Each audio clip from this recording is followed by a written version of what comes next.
like she got me blocked. I can show Oh, you, like she's such a wicked, evil person. Like she couldn't even have good humor. Like I spent $80 just to kick off the stage for an hour. And if she supported John, she should have been like in good humor, like okay with. But she took to the point now I'm blocked. She just a shitty person. if you tell me not to do it, I won't do it. But I'll gently reach out to her on the back end to Oh just. no, I don't care. I don't care Okay. one way or the other. I don't mind not saying that.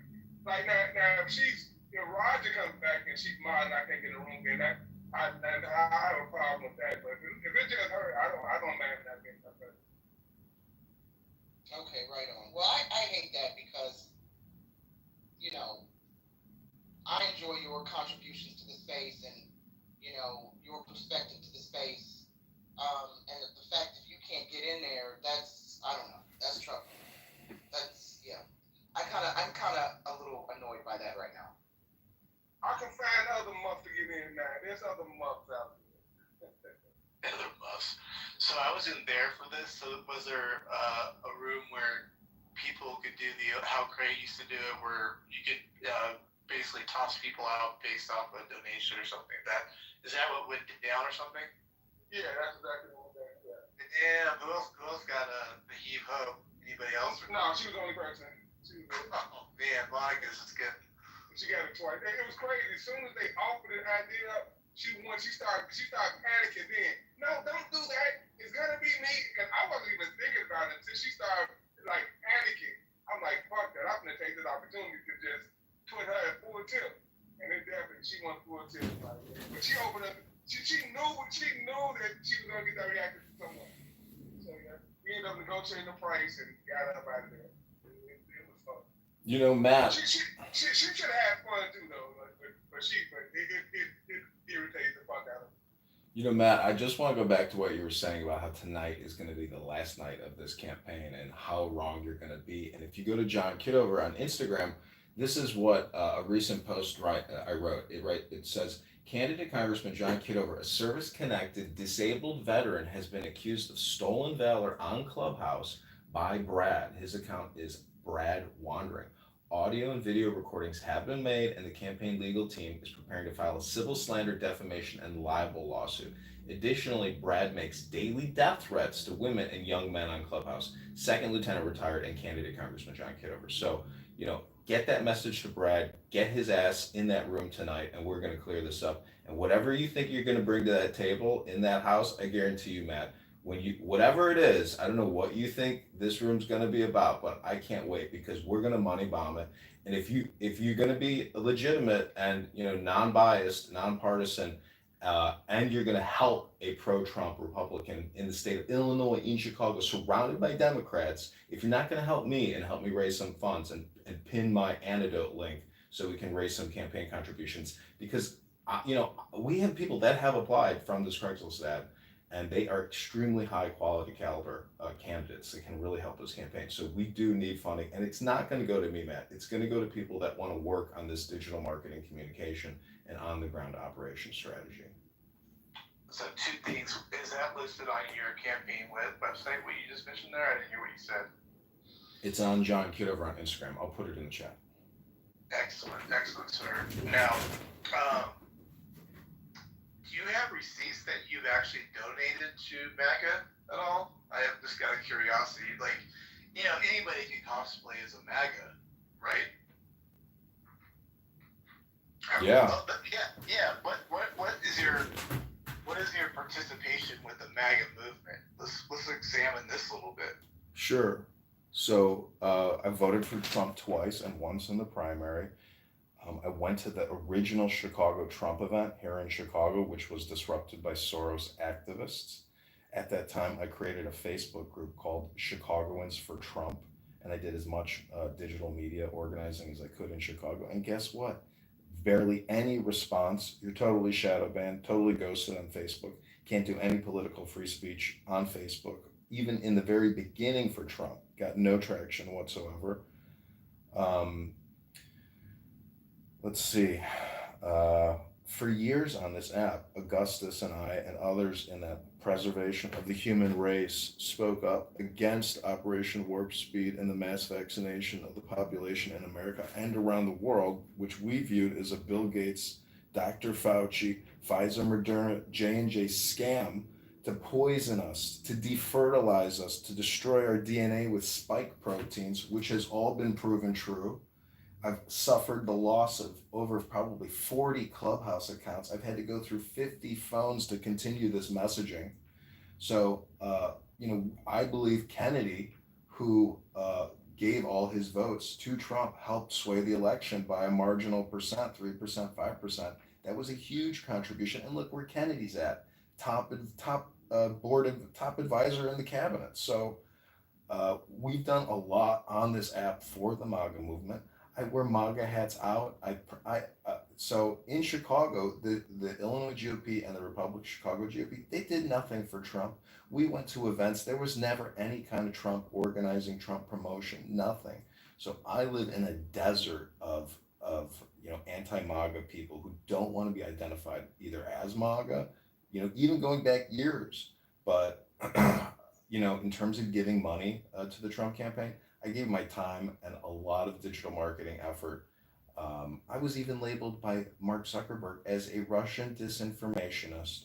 So on my Facebook account, I got that notification. Your account has been identified as part of the, whatever the name of that English Britannica company or whatever it was that had all that data.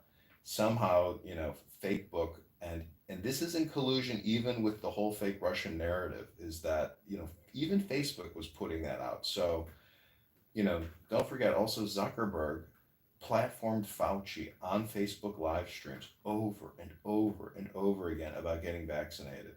So, Darren LaHood has received millions of dollars from big vaccination, big pharma companies, health insurance providers, and he promoted. You can go to his X account and type in vaccines and see all the promotion propaganda he put out to tell all of his good-hearted constituents in the 16th district to get vaxxed, or you can't have Thanksgiving or Christmas, you can't go back to work, and you can't end the pandemic until everyone is vaxxed. He put that messaging out over and over and over again on his X account, on his Instagram, on his Facebook page with over 30,000 followers. So, that's my involvement in MAGA. Matt, I know that's a long-winded answer. No. You are a good salesperson for sure. And I'm assuming that all those things that you mentioned are true. And if you fought the good fight in Chicago on behalf of MAGA, obviously I appreciate that, of course. Did you ever run into Mark Carter in person or on the app? I don't know if are you familiar with that? No, no, I don't know Mark Carter, no. Really? Okay. Yeah, he was a big MAGA, a black guy. He was a big MAGA guy who was basically drafting everything that went on for MAGA in Chicago to be able to turn the tide, so to speak. Are you talking about King Carter? Oh, yeah. King Carter. I think his full name is Mark, though. Maybe I'm wrong, but... I did his first name, but he went by King Carter for a while. Yeah, exactly, that guy. Does that ring a bell? By the way, I didn't mean to dox anybody. King Carter's his name. That was his profile name on Clubhouse. I think it was King Carter, no? He's not hiding for nobody. I said Mark, but he said his name before plenty of times, so. My question, now I lost my question. You have I'm assuming you have some audio of you speaking highly of MAGA. That's my question. Well, my big focus going back to August of last year, of 2024, was recording Adrian Dittman, who is Elon Musk. That's his burner account on X.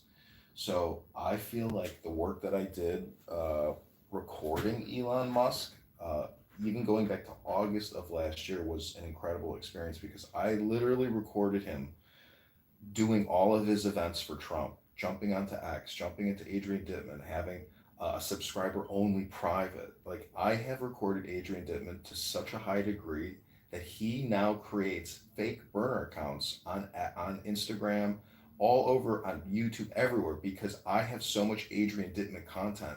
that if you just go on YouTube and you type in Adrian Dittman, you're going to see John Kitover's production of Adrian Dittman before you'll ever find Adrian Dittman, which has 250,000 followers on X.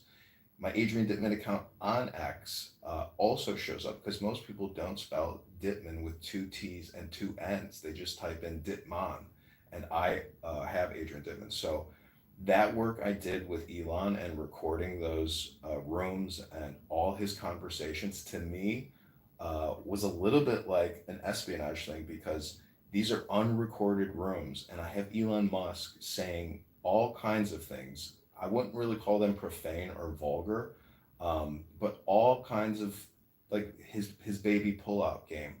That's like a number one video of mine. Him talking about his sexual experiences and never pulling out, things like that. Those videos are what upset Adrian Dittman, aka Elon, because I am in possession of them. So, you know, I don't know if it's a good thing or a bad thing to be hated by one of the richest men in this world, but Elon Musk definitely hates John Kitover, but he would probably give to me before Darren LaHood, because LaHood brought us the big beautiful bill. You can look it up. He's one of the primary sponsors, co-founders, organizers. The big beautiful bill adds 2.4 trillion to the national deficit. And Amazon, Apple, Google, J&J, Coca-Cola, $500 billion a year in tax credits to the Fortune 500 over the course of 10 years. So you have to understand, this is taking us to $40 trillion in debt, and it's only going up. You can't keep kicking the can down the road when it comes to borrowing and spending. We have to have a real economy. That means there's going to be winners and there's going to be losers, but we can't artificially inflate and create an economy. It's not good for the long term, because this is real money that we owe, and everybody owes it, and it's about 110,000 a person, and with the unfunded, it's 400,000 plus per American. If you go to Norway, they have a $1.9 trillion sovereign wealth fund. If you go to Saudi Arabia, they have a $10 trillion sovereign wealth fund. We are a debtor nation. We are totally bankrupt and completely in debt. We have communication spammers who are lying to you about the true nature of our fiscal crisis. We have to bite the bullet sooner or later. Guys like Thomas Massey, Rand Paul, these are normal Americans telling you the truth about the insane spending that your government is doing. 25 years of war, a massive scamdemic, plandemic to eat out our substance. They have bankrupted us with this. So that's why I'm running. And, if you register with that message and you believe it, which I do, I'll put the link in the chat to donate to my campaign, or you can go to tonight's Stirring the Pot session, where hopefully Brad will come in, Matt will present his evidence, and Dr. Adams will present his evidence on why they should vote for LaHood versus candidate Congressman John Kitover, who's willing to sit here and answer the tough questions. Well. That was a little bit on the edges. I am not feeling the MAGA from you, unfortunately, at this moment. I see you have a hat on that's MAGA. I mean, anybody could wear a MAGA hat. Give me this. The fact that I'm willing to wear a MAGA hat on camera, walk around town in a MAGA hat, this is more dangerous than walking around as an Orthodox Jew, Matt. So, I got to tell you, it's a lot easier to do it on live stream than it is to walk around town. But there is a political and a cultural crisis. If I walk around town in a MAGA hat, I probably will get attacked, or people will run up to me and shake my hand. You never know which way it's going to go. So, but I don't know why you don't think I'm MAGA. I voted Trump twice. I voted for him in the primary. It's technically 3 votes for Trump versus Tim Walz and Kamala Harris. I have videos of Kamala Harris, like politically correct rooms. I did a lot for the MAGA campaign in terms of surveillance and counter communication, reproduction on the internet to fuck with this app. There's nobody on this app who has fucked with the Democrats in a way like I have, in terms of causing them chaos in their rooms, disrupting their brains, republishing them, replatforming them. I've done a lot of work on this app for the Trump campaign, and for you to say you can wear a MAGA hat, but Matt, you're gonna have to come over to my side, because there's nobody else here, and where are you, Matt? I mean, I'm trying to do actual political reorganizing and fiscal reorganizing. Darren LaHood has been doing this for 10 years. He first of all he signed um, a pledge to not seek reelection after 3 terms. He's already in violation of that pledge. So there's a lot on Darren LaHood that you don't know about. His dad had 50,000 in cash from a Nigerian scammer who was blackmailing him. The FBI took Darren LaHood's laptop to search it. I don't know why you think Darren LaHood is MAGA. He's not MAGA. He's not Republican. He's a Democrat. His daddy's a Democrat who worked for Obama. Why would you support these criminal lawyers who kick the can, rob you blind, and stick you with debt that you don't even feel yet because we have the world's currency supply? They're fucking you over, and they've already pulled the rug. You just don't feel it yet. I hear you. I understand where you're coming from. Now, I want Adams to, hopefully he stepped away from his phone, maybe put some earplugs in about what I'm about to say. Now, what are your thoughts on an individual such as Marshall? Where does he align for you in terms of his beliefs or his thinking, or like I don't know if you know that he tends to lead more on the Republican Bush side of things. Like what do you make of someone like of his his lineage? Yeah, did you ever see that movie with Lenny? Where they're living on the farm and he kills the pet mouse, he kills the dog, Yes. kills the girl. Marshall is that George Bush ranch hand who's never going to bite the hand that feeds him. And Marshall voted Joe Biden and Kamala Harris, but he has the gall to come on this app and call himself a Republican political consultant. The guy is chronically drunk. He mumbles all night long while he's laying in his bed, high on whatever kind of psychiatric he has to take and the booze he drinks. So I take everything with a grain of salt. You don't know people's health struggles in the real world, and I think most people who are on this app, no offense to anyone present in the room, but if we all had better things to do, we would be doing them. And a better thing to do is making money or having a job and responsibilities. So, By the way, you missed my title earlier. Maybe you saw it because about vices. I don't know. Did you see that title, John, or no? no, in one house, no, I haven't seen this yet. No, yeah, in this house, I was talking about our vices, so that's kind of fitting that you brought that up. But carry on. No, I didn't mean to interrupt you. Go ahead. Yeah, I mean, I drink and I smoke cannabis, but I also go to the gym and I also sit in the sun and I also go for jogs and I also have healthy meals. Um, but Marshall, the thing is, I'm willing to attack a person, a man, but I don't want to attack women and I don't even want to argue with women.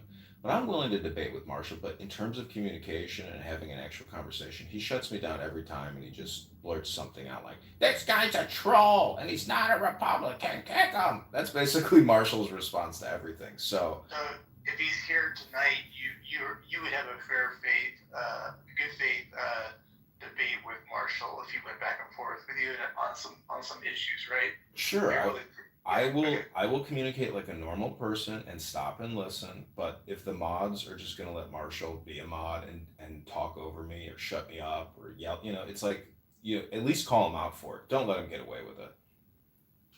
Well, that all sounds fair on that front.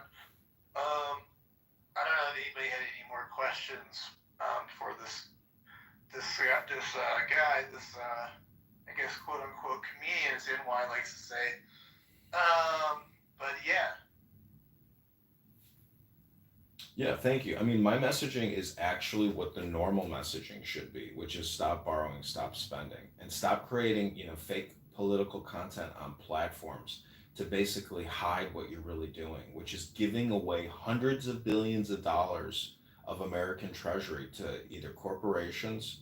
It's primarily all corporations because the big beautiful bill uh, is basically a $500 billion giveaway to the Fortune 500. And a lot of the things that I'm saying, I've done the research on Grok. I have the numbers and the names of the corporations tied to it all.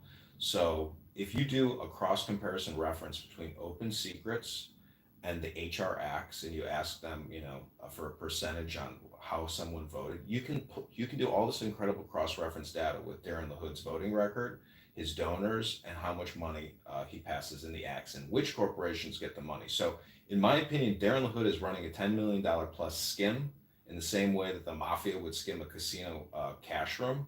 He does the same thing by passing HRX. He's done it 10 years, and he will continue going on doing it because there's not one. Actually, there is another Republican candidate running, and there's three more Democrat candidates running. Who's that? Who's that one? You'd have to Google 16th district congressional. I don't know his name off the top of my head, but he doesn't have any social media. Do you know who the Democrats are going to be putting up against you or no? I know two of them. One's a college professor. The other one is a younger guy.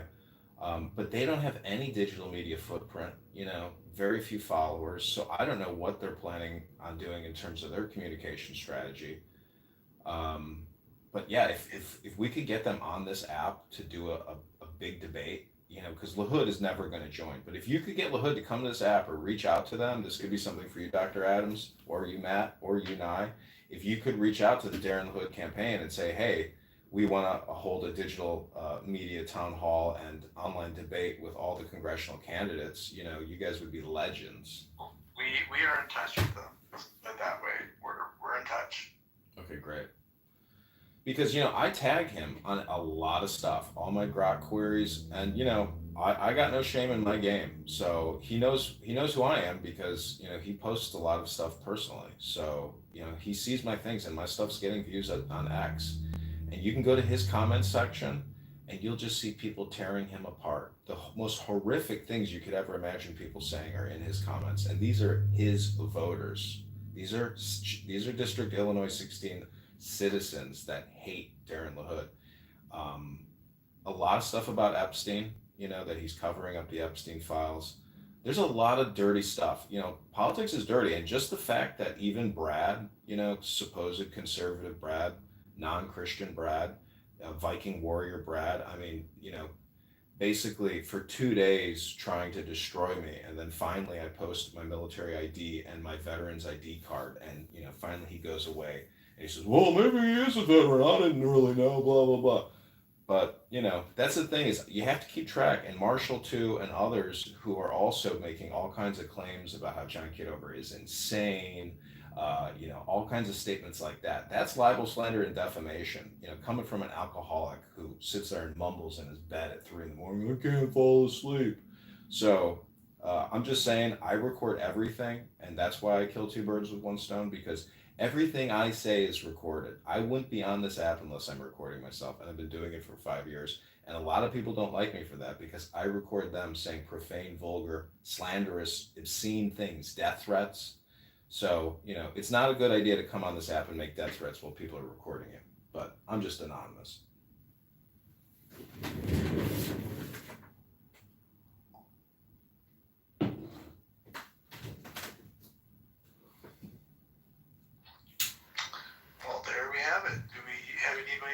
Further questions, we might have to carry this over into the evening, where we don't want to show all our cards just yet. This is just a little prequel, little pre-jazz. Trying to gather up, size each other up. Team LaHood is definitely prepared and ready. Listen, Team LaHood has been put on the ropes. You guys might as well duck out. 30 minutes ago, you were telling me tonight's the end of my campaign. I think you guys might want to self-reflect yourselves, especially Dr. Adams, because I got Dr. Adams saying all kinds of horrific things. But you, Matt, to make the accusation that I'm not MAGA when I'm wearing a MAGA hat, and you're going to support Darren LaHood, who he's not even MAGA, Matt. He's a fake MAGA. Look at his X account. Look how much support he never gave Trump during this last election. So don't tell me that this guy's MAGA and I'm not MAGA. Believe me, my father stands with Trump. I stand with Trump. A lot of friends I have, did a lot for Trump. Even in the very beginning, we were walking around Chicago with MAGA hats, and people didn't know how to respond when they saw you wearing a MAGA hat back in, what year was that, 2020? So anyways, it's been a long journey, and the fact that Trump is the president is the greatest thing that could have ever happened. It was the destiny for America. But I believe that my campaign and all my life experiences and all my work and everything has built up to the destiny of this campaign. It's not like people don't just randomly run for Congress. Like, It takes, chutzpah, or it takes, uh, you know, will to power, even. I mean, it is a journey running for Congress and putting your face in front of a camera and talking nonstop about issues that you believe are very important. I'm trying to accurately describe the situation, while people like Darren LaHood are trying to essentially propagandize you to make you not know the financial back end of the situation. That's the problem with Darren LaHood. This is your calling. You feel is this your moment, basically? You feel like this is your calling to be able to do public service for the community of Illinois, the 16th district, right? See, it is all about the 16th district, but you know it and I know it that most of these congressional people are talking about bigger issues that affect the nation, not just their district. The number of jobs in that district is one of the number one factors as a congressperson you want to be looking at. The mantra is always, it's the economy, stupid. Jobs, jobs, jobs, jobs, jobs. Darren LaHood believes in jobs, but Big Beautiful Bill, it's not necessarily reciprocal to the district you live in. You're not getting a percentage of the Big Beautiful Bill based on who your congressperson is. That money gets chopped up and goes to the biggest corporations in the planet: NVIDIA, Google, Amazon. You can look at the $500 billion annual tax credit to the Fortune 500. Darren LaHood essentially taxed you again. He gave what would have been a future liability to the Fortune 500 of $500 billion a year. He gave them your money in taxes that they would have had to pay otherwise. So I'm just telling you, you have to stop voting for people that do this, because they're pulling the rug out underneath you and they're calling it big and beautiful. It's not beautiful. It's a big tax giveaway to the Fortune 500 that they're sticking you with as a taxpayer for future liabilities. This is merely offsetting tax liabilities to the population as opposed to the corporations. This is what's happening. This is the reality. This is the situation.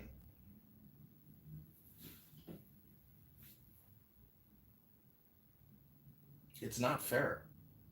They're treating you like the corporation that should be paying the taxes. It's just not fair. We the people are responsible for these bills, and they're gonna come due.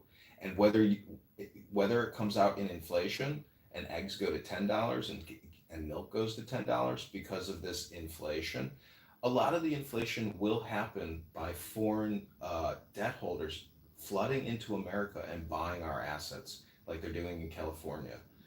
One out of every five house transactions are being done by the Chinese, and it's usually a young female, 21 years old, who comes in as the buyer.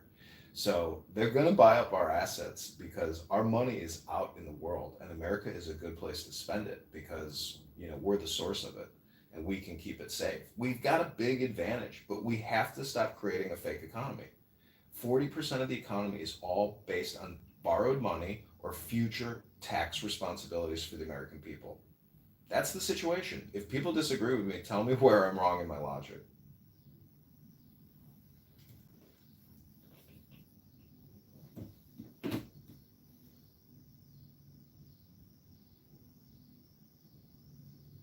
Then I guess I'm correct. But some people want to keep kicking the can down the road. I'm not one of those people. I want to crush the can, gather it up, reorganize it, and recycle it. But to keep kicking cans is childish.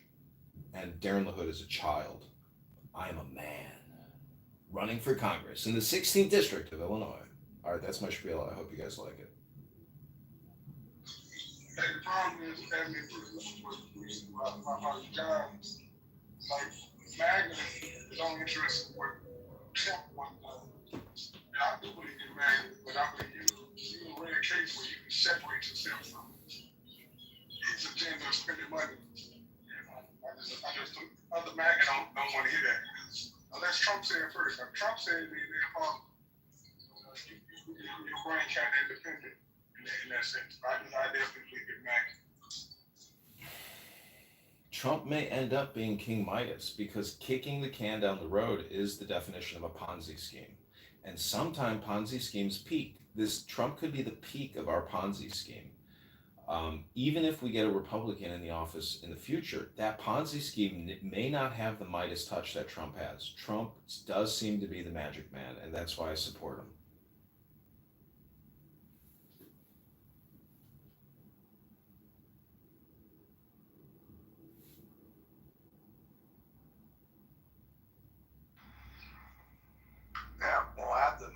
quinoa signs off that you're MAGA, I might have to rethink this. And he's a campaign donor. You are a supposed Republican, MAGA. The thing is, you can still support Trump, but not support his fiscal policy of borrowing and spending. The belief that borrowing and spending and the growth that it generates will outweigh the costs of that borrowing and spending is ludicrous.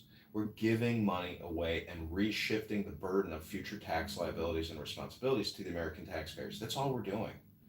And you don't feel it yet, but in 10 years from now, when your property taxes are still going through the roof and your income taxes are still going through the roof because it's the only way to sustain the debt, they're setting us up for a catastrophic, critical failure. And if we don't enact fiscal prudence now, we will never be able to right the direction of the ship.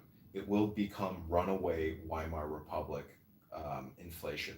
That may sound, like a crisis actor saying that, but if you look at Germany in the 1920s, prices were doubling every day, every 2 days. And it's the same thing in Venezuela.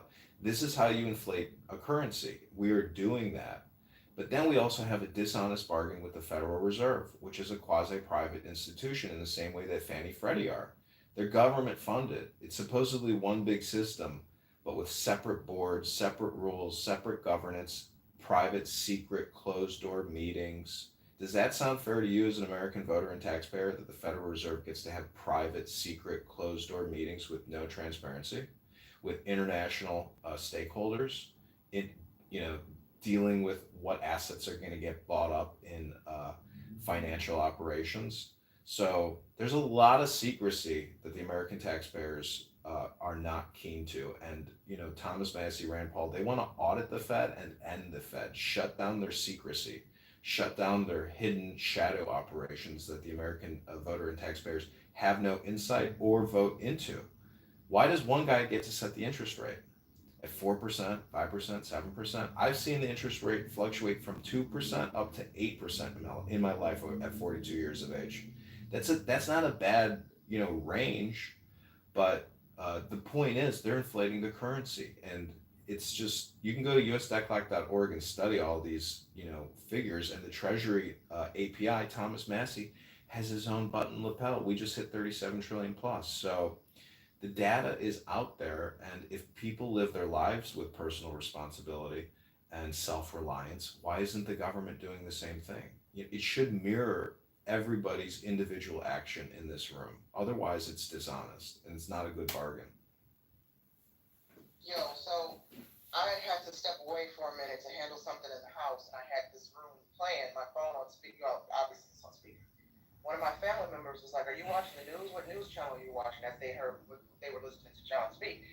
I said, "It's not the news, it's Clubhouse." And this family member, normally when they hear Clubhouse, it's a lot of noise and people arguing and threat, issuing death threats, etc., etc. So my family member was like, listening to John speak, they were like, "Wow, he sounds so articulate and smart." I said, "He's running for Congress here in the state." She said, "He sounds like a politician." So there you go, John. You addressed one person in my house. They said you sound very smart, articulate, and very political.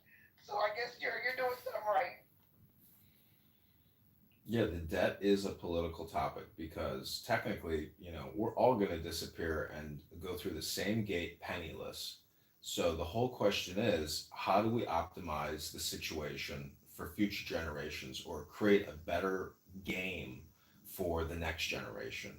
And what they're doing now is setting up future generations, for disaster, for actual slavery to the banking industrial complex or the debt creation system. We should be like Norway and have a surplus, a $2 trillion surplus. We shouldn't be $37 trillion of debt going to 50 trillion. Like, we are the biggest group of hypocrites if we keep doing this, because it may seem cool to kick the can and run a Ponzi scheme, but if you start a Ponzi scheme, in the real world, like Bernie Madoff, eventually, it hits a critical mass, and it implodes, and disaster strikes, and you go to the goo.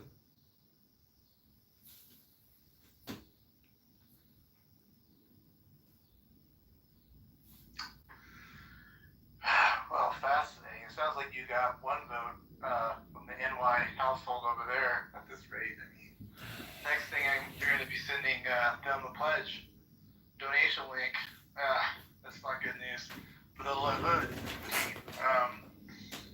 We will. Well, wait. There's one more thing I want to say is that Dr. Adams was talking about sexual harassment in the Darren LaHood campaign in one of my videos where he was mentioning his penis and his butthole hair, and I want to thank you for that video because it is critical content like that is going to embarrass the Darren LaHood campaign, that an aide for the campaign would come on social media and use such vulgarity and profanity and attack the campaign to elect candidate Congressman John Kitover. It's shameless, and you, sir, are no gentleman.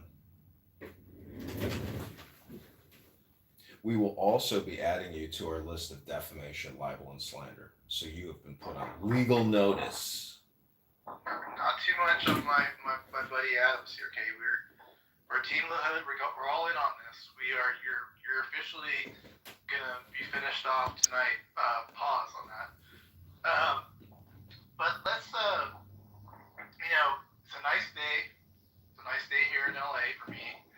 It's a beautiful blue sky where I'm at. It's there's grass. There's just things to do right now, and I went way over my time, my grand opening of the one, and I really appreciate everybody showing up. And we are definitely gonna have to continue this spirited debate of your ending of your campaign, John. No, this is your theoretical opinion that the campaign is ending tonight because you think you're going to organize another room and the chandelier is going to come crashing down. But it's not going to come crashing down on John Kitover's head, Matt. It's going to come crashing down on your head, Dr. Adams' head. Down the side, my friend. Oh, I'm not. At Matt. In your core. Matt. You are done. Matt, I have been preparing for this moment. Matt, please hold.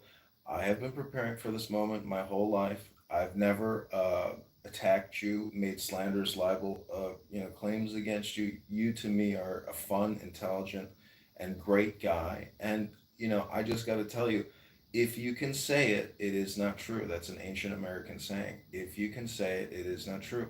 So your clickbait, your fake news misinformation about the campaign ending tonight, I appreciate it. You're technically setting, the stage for this evening. But I just want to let all the campaign contributors know, do not fear. The only thing you have to fear is fear itself. I played Franklin Delano Roosevelt on Broadway in Annie. Okay, Matt? I've already played the president. This is a downgrade position for me. Darren LaHood is a cheap suit, a failed federal prosecutor in a lousy suit.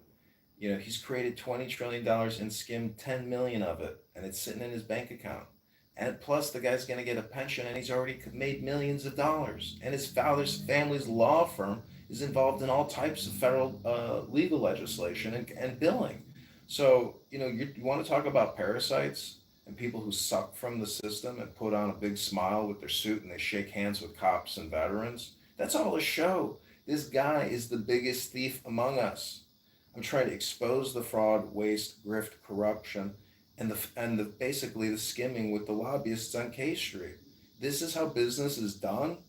I say no. Vote Kitover. He's gonna put your grandchildren in the hood because there'll be nothing left because they've already skimmed it and it's all gone overseas to offshore bank accounts. So Dr. Adams can claim that LaHood is good for the hood. But truthfully, he's putting us in the hood. He's stealing from us. He's not filling the treasury with reserves and flooding our savings. This guy is stealing from you and creating liabilities for you.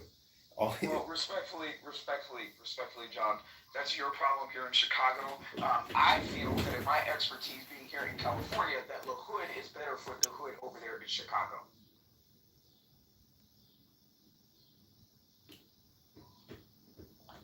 I don't want to get too far into this. I think we've had a fair,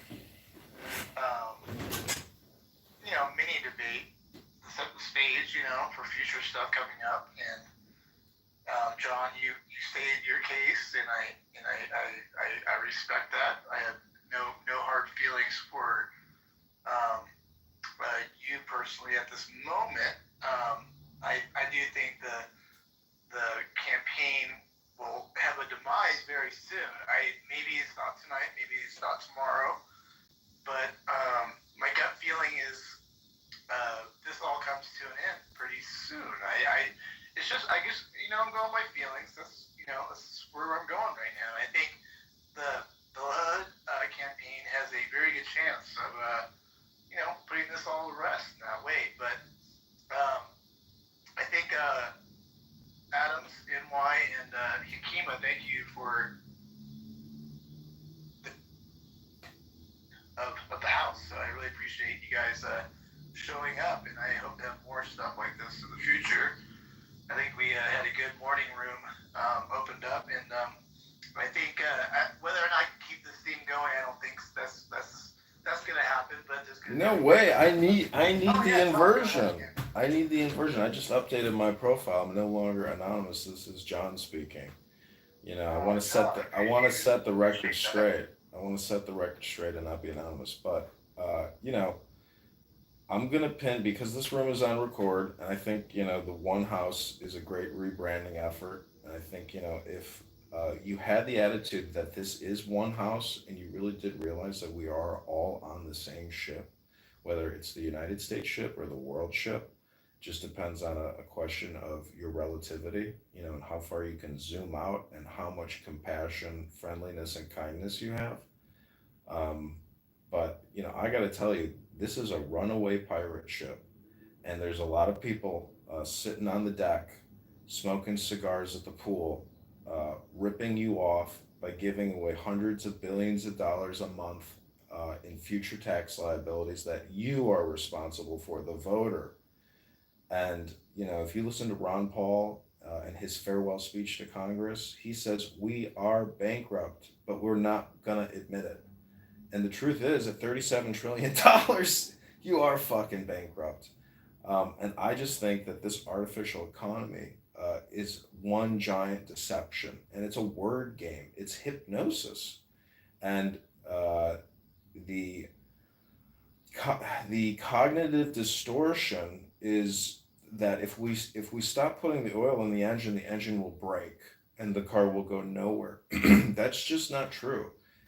Our American liberty is fortified by the perimeter of, these 50 states. It's ours. We've got the real assets, We're just sitting on a huge mortgage with $1 trillion a year interest payment. So I don't know. Again, I just go back to the only thing you have to fear is fear itself. I believe, talking about the Federal Reserve and talking about debt is political in nature. But most politicians will never actually discuss it or accurately describe the situation, which can induce a sense of panic, because you realize the system in many ways is a Ponzi scheme, a scam, a fraud, and so, if we want true responsibility, true maturity, and we want to be actual academics and intelligent people discussing the fiscal crisis, I use Grok a lot to pull the numbers. Most people on this app will never give you a citation. It's all just opinion, and it's heated discourse. And a lot of people repeat themselves over and over and over again on this app. I probably do as well. But anyways, Matt, I thank you for the opposition, and I look forward to debating tonight. What time are you doing the room? That's still being determined at this point, but I'll clearly keep you informed.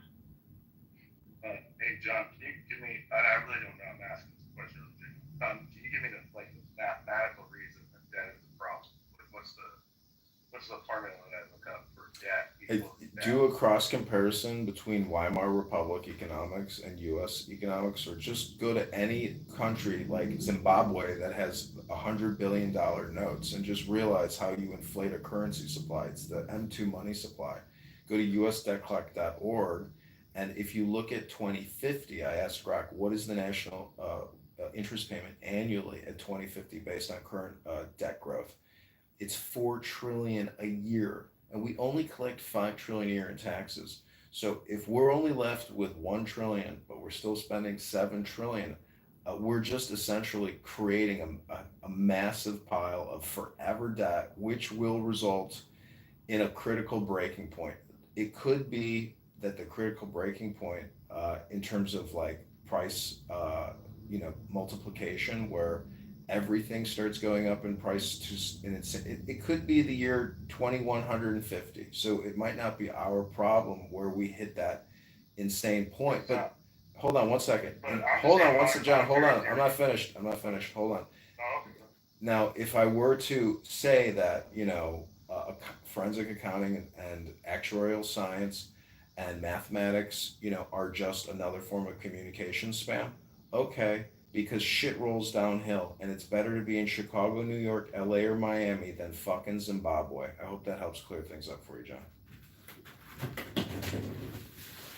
You're saying that it's better to be in a place with more people and a larger economy than a smaller economy? Is that what analogy you need to?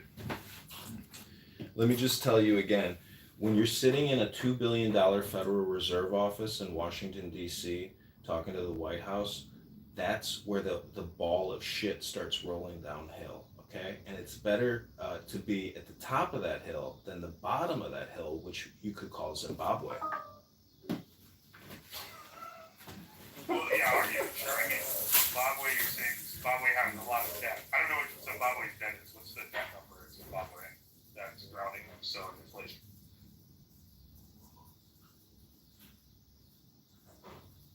Are you doing recurring debt or are you talking about mandatory spending? Because I don't know anything about Zimbabwe economy.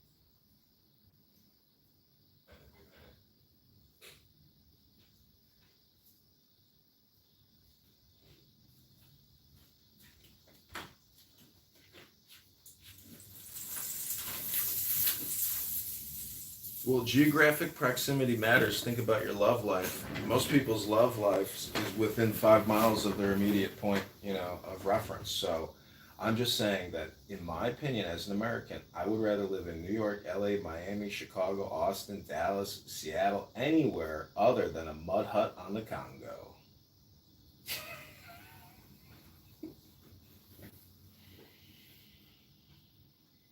So that's why I say shit rolls downhill. We're at the top of the heap, but we are slowly eroding our position. But because of World War II, we still got the number one position. We're very lucky. I'm just saying we have a huge advantage.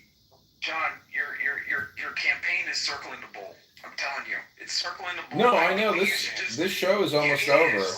It's circling the bull, man. It's just it's like a turd. Well, ask John. I'm just asking a question. Oh no, not you, John. I'm talking about the John next to you. The silent H John. Okay, I'm the pretend John. Sorry. Yeah, no, the silent H John is running. He's running for Congress. He's running for Congress. Look, guys, I just heard about modern monetary theory, and while I'm not an economist, it seems to make mathematical sense why that's the case. Why a good short chunk of debt is an asset, depending on where that debt is allocated, right? Like if I have a debt but I own a house, and I have the debt of the house, and I'm keeping those payments on that house, then that's not bad debt, that's good debt, because I'm waylaying the payment, so if anything happens, I have the extra capital to do the thing with the asset. So I don't see debt as a bad thing. John's saying that debt is a bad thing, carte blanche. I'm trying to figure out how that mathematically makes sense. I looked at the stuff he's talking about that doesn't have any mathematical formulas in it. So I'm just trying to find. Well, I mean, you have to look at it on a country. Equals back. You have to look at it on a country-to-country basis. If you look at Saudi Arabia and Norway, they have no national debt. They have trillion-dollar surpluses sitting in their reserves and in their private banks that they own or international banks. I'm just saying America's debt implosion is already now $37 trillion. Only reason why we're able to pay $1 trillion a year in interest is because we're able to borrow $1 trillion a year in interest at 4% or whatever we're borrowing it from the Federal Reserve. So I'm just saying the whole system is one huge fucking Ponzi scheme, and that's what's called kicking the can down the road and creating more omnibus, more HRX, and continuing to fund hundreds of billions of dollars a year to Fortune 500, as well as other tax redeferral and tax liabilities placed on future voters and future taxpayers. It's one giant scheme to skim as much as possible out of the substance of our country. And a lot of this goes to international offshore banking in the Caribbean, et cetera. Do you remember the Panama Papers? A lot of the money generated from Afghan, Iraq, Halliburton, all these big corporations, so much profit has been taken from our treasury and put offshore into international tax, economic zones or free, liberty zones, basically where they don't have to pay taxes, like Switzerland. There's a lot of very rich families out there that have stolen from the treasury of the U.S. because of Congress and their never-ending HR acts. They're giving our money away. John, that's how you get rich, though, man. Is exploit the system and not get arrested for it. That's how you get rich. I got a question for you, John with no H. Like you talked about the debt, the house debt and the good debt. Now imagine you got a debt on the house, but yet the payment is more than your income. So therefore now you got to go out and steal money from your neighbors to keep paying that debt. Would you still consider that being a good debt? Well, I would say that you have to pay the debt. You're talking about stealing. I don't know if it's qualified like that. I would say that you're increasing revenue. You're trying to increase revenue to cover the debt. Like I think most business people have debts where they're like the average small business, like the medium-sized business, has debts that they're trying to pay with revenue. Yeah, they're not trading new revenue. 100% they are. Yeah, they're trading new revenue. Off taxes? No, they're energy production primarily. Like the energy production. And you think that's gonna pay the debt down? You think that's gonna pay the debt down anyway? Hey, look, man, I'm not your enemy here, dude. If my facts don't line up, I'm not trying to argue against. Like, no, I'm not arguing. I'm trying to get to understand. So I'm just saying math, right? If I own 9,000 patents, or I, like Elon Musk, own $2 billion in stock, I don't have $2 billion. I have $2 billion in equity, $200 billion in equity. Right? And so that equity could change, and then me in the bank's position would change. And at some point, they may sell off my equity because I owe too much. Right? That's what Elon's doing. The U.S. is doing the same thing. The stock, in essence, is the things that are built on the land, the infrastructure, the people, the IP. That is equity. And so if you look at the debt alone and the payment on the debt alone, and you leave out the equity, just like somebody's personal financial position, you're not looking at the whole picture. You're looking at a slice of the picture, and that's kind of like because of bias, I guess. It's opportunistic. You know what I'm saying? Well, the thing is, if you're not in that money supply, if you're not in that network, I mean, this is the thing about having a social security number. We have a solidified network of Americans. And if you're outside of that social security number network, life is more difficult. So the question to me is, how do we optimize this spend? How do we also stop borrowing and spending, and how do we reduce the annual deficit and the national deficit or the national debt, as well as the unfunded liabilities? I'm telling you, if you go to usdebtclock.org and you really make a thorough study of those tables and you click each one of those numbers, it'll give you a further breakdown of what those numbers mean. And at every individual level, you're already born $120,000 into debt, and every American has $120,000 in debt. That's with the unfunded liabilities, which is $100 trillion, and so that's a 4x to what the current debt is. When you do that number, right? Indulge me for a minute. If you take the entirety of the wealth of the upper 1%, that totally wipes out the debt owed by the 99%. And so if you have a group of citizens that are all kind of in this together and we all live here, their worth, the reason that we don't have inflation in Zimbabwe is because the total net worth of the people who live here that are paying taxes is greater than the amount of the debt owed. Yeah, that sounds good. I.e. Apple is worth the entirety of the national debt. Not even close. So if you go to usdebtclock.org, you can also see there's something called hidden assets, which is over $200 trillion. So if we were to liquidate a lot of U.S. assets like federal buildings, federal lands, federal mineral rights, and we were to liberate our economy, we could generate trillions of dollars a year in revenue to start paying down the debt. But we would be giving up our most precious reality, our actual physical land, to foreign investors who would come in and bid on those, lands. Plus, it would be like giving away Indian reservations with unlimited opportunity. It would be giving away our very soul, which is, in time of need, we want that land and we want to expand on it, because 300 million people could become a billion people. Everybody that I know that makes over $1 million pays from an equity position. So they own things. They paid on those things to own them. Their money's parked there, and those are all assets and not liabilities.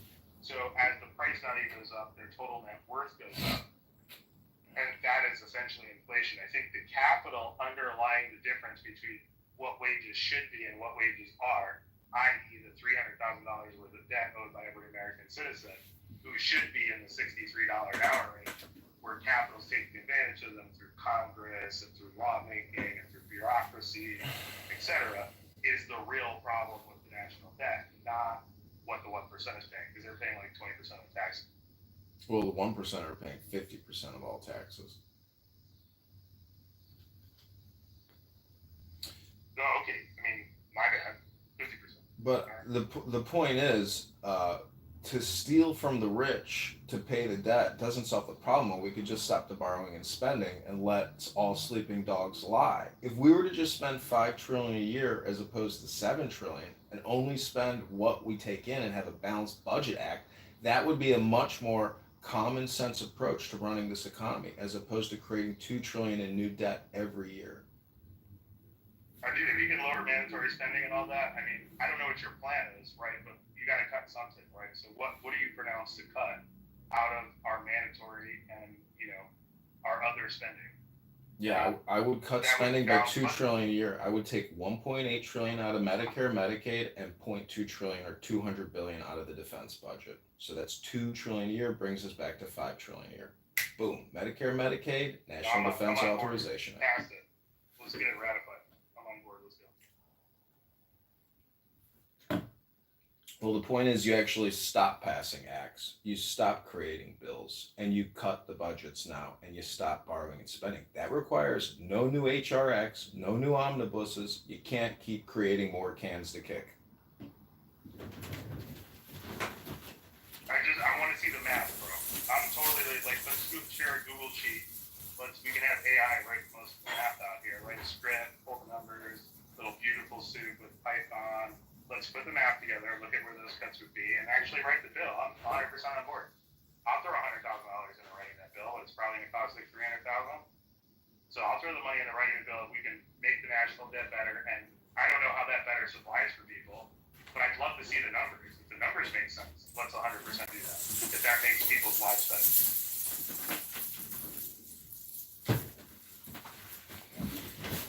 See, if we cut Medicare, Medicaid by $1.8 trillion and the National Defense Authorization Act, we kill two birds with one stone, as we take out two of the biggest enemies of the American Republic, which is Big Pharma and the military-industrial complex.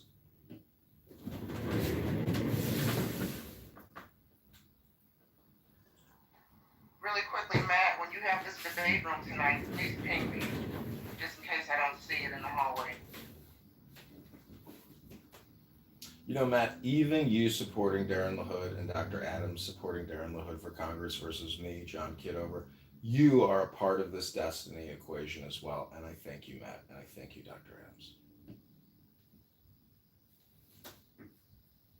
This is heavy for a Sunday. You guys must not smoke a lot. This is a low weed room. No, you brought in a lot, John, without the H, silent H. So that is a future room. We could definitely do a room on that. Just maybe we could do maybe John could live stream it since he's still good at this stuff. The breakdown of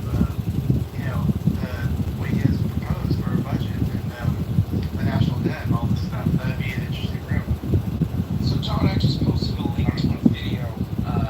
If you could watch the video, tell me what you think. That's actually a video that took place of an incident that took place in actually Chicago. Okay, let me take a look.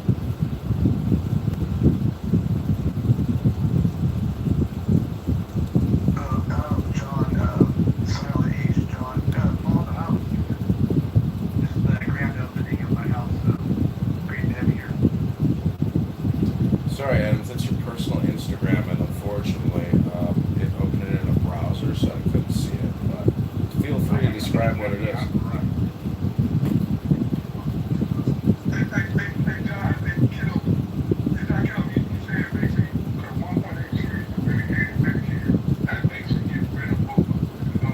they're spending $4 trillion a year on it already. That leaves them 1.2 trillion. Their budget is $2 trillion now. But what I'm really interested in is when you select that amount of money, what does that money represent for your district clerk? The amount of money you're spending, what does that represent? The stock market and all corporations associated with that budget cut will implode, and those companies will go from 90 PEs down to 4 PEs. They will not exist in their current form.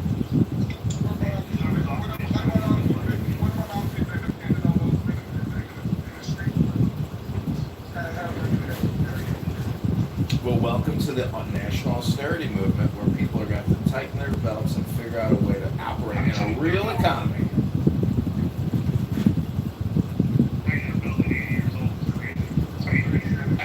Well, see, gentlemen, all you're proposing is kicking the can down. You gentlemen are literally proposing that we continue to operate a Ponzi scheme, gentlemen. You gentlemen want to operate a Ponzi scheme. I'm trying to stop the Ponzi scheme, and you gentlemen just want to keep operating a Ponzi scheme and kicking cans. But that might be what you guys like to do. Do you gentlemen like to kick cans and operate Ponzi schemes? I don't. I'm fighting against it. You guys are merely trying to support it and say my positions are wrong. But you're wrong. Okay, hold on. Let me just say something. It is completely pointless to talk about debt spending with this man. Let's move on to another issue that actually affects people living in his district.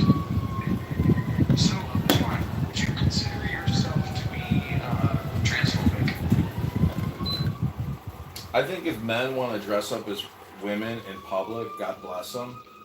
But if they also support genital mutilation and puberty blockers, and you want to mutilate a child who's having gender dysphoria and suffers from a mental health disorder like depression, I think you're a butcher. And I think Medicare, Medicaid, which is spending billions on transgender operations, should immediately be stopped. And in fact, all individuals involved with it should be put on a roster not to receive any future federal funding or any employment salary whatsoever from the federal government. Well, there's just short of 3,000 transgender voters in your district. I actually looked it up. And I think that if you change your position and embrace trans women, I mean, of course we can all agree that children should not be getting gender transitions. But if you reached out to the adult voting transgender women, maybe if you did like a transgender outreach, John, you could maybe secure almost 3,000 signatures. Well, that's where guys like you come into. Hold on, John. John, hold on. He's asking me a question about the transgender voters in the 16th district. I want to let them all know in this clip, which I'm going to post to a short on YouTube, that I want your support. But people like Dr. Adams are actually the hypocrites that live amongst us. They are literally promoting for more debt, a Ponzi scheme that Darren LaHood is involved in. It's a scam. He's created $20 trillion in debt and has over $10 million from Big Pharma, Big Health Insurance, and Big Telecom. Because even Big Telecom is involved in this scam. Darren LaHood has voted on the Rural Broadband Act and has given Comcast, AT&T, Verizon $65 billion not to build any additional fiber or network in this country. No one's getting it. All this money gets used up in their current operations, and there's no deployment. It's just another giveaway.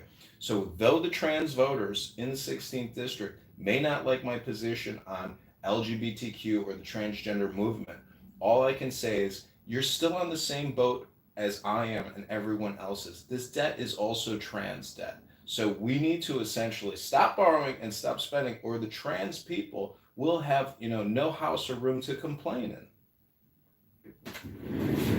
I think you were missing my whole point. So let the record reflect, okay, that if he does not win, it's because he didn't take my suggestion and do enough transgender outreach. John, what district are you in?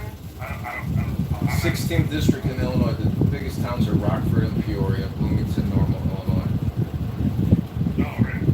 Yeah, I'm as soon as it broke out. As soon as right when I saw it, So, Matt, I don't know if you're open to this, Matt, but we do have another job applicant to the campaign to vote John Kitover. So if you'd like, we could do a conference call and live stream an actual applicant into a room. But that would mean that, it'd have to be uninterrupted because I don't want to waste these people's time. But if you want, and I asked them prior, say, hey, you're on an online conference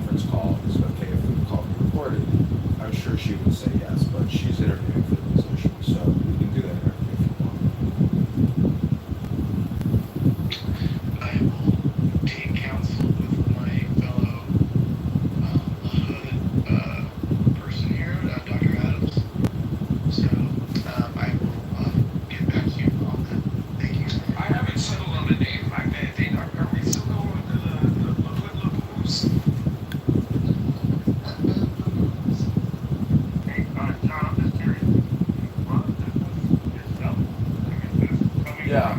So look at my PTR. You want to see my business? Look at my PTR. It's about 15 cell phones. It's got about 30 YouTube channels. So I'm an online media creator, John. I've been getting paid 5 years here to record Clubhouse on your taxpayer dime. Adams is easily triggered. Adams is easily triggered. Easily triggered. Same person that we want in Washington. Like, are y'all okay? Are y'all okay? Like, John, I'm just asking for, like, can we sit down, like, do you have an FCC file? Sir, please check my profile. You know, I know you're new. I know you're new to the campaign. I know you're new to the conversation, but this has been going on for many weeks now. And you know, I don't have time to sit here and pull everything in this room because I've done it all in so many former rooms for you. But feel free to find me on Instagram. To answer your question, yes, he does. Unfortunately, he does. Like, I don't know what you do. But It's in my profile. It's in my profile. It's in my profile. It's in my profile.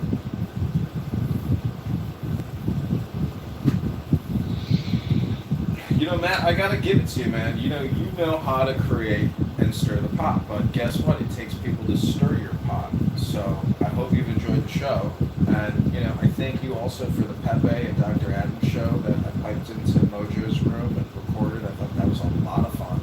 And Dr. Adams and Pepe put on a great show. And Matt, you know, you're basically, if you look at that house, it's technically a circus, and you are the circus master. Congratulations, Matt. You're doing a great job.